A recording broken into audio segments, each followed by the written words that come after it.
So guys, let's discuss this question. Question is, state the law of supply. तो law of supply जैसे हमारी law of demand थी उसी के type से है, मतलब थोड़ी पूरी सेम तो नहीं है, but law of supply states the direct relationship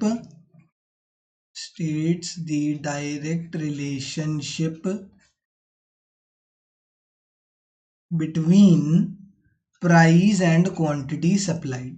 Between price and quantity supplied. Law of demand states the direct relationship between price and quantity supplied. Quantity supplied और प्राइस के बीच में डायरेक्ट रिलेशनशिप, एक चीज लिखनी भूल गया, keeping all other factors constant. ये other factors जो होते हैं ना, इन्हीं को ही determinants of demand, determinants of supply भी बोलते हैं. डिटर्मिनेंट्स ऑफ सप्लाई में जितने भी अदर फैक्टर्स होते हैं, टेक्नोलॉजी, ये सारी चीज़ें हम पढ़ेंगे जब क्वेश्चन आएगा कि what are the determinants of supply.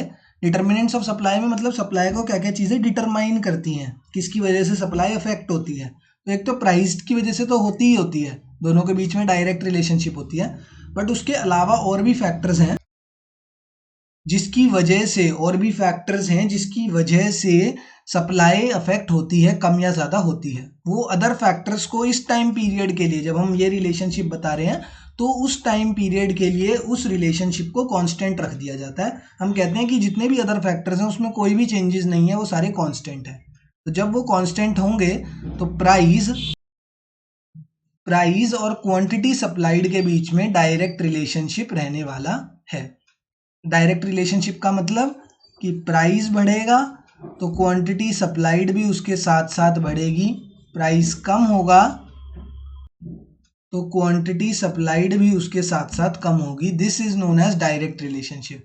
इसमें अजम्पशन क्या आ गई, जितने भी अदर फैक्टर्स होंगे, जितने भी अदर फैक्टर्स जो सप्लाई को इफेक्ट कर सकते हैं, वो सारे अदर फैक्टर्स होंगे कांस्टेंट, वो सारे कांस्टेंट रहने वाले हैं अदर फैक्टर्स.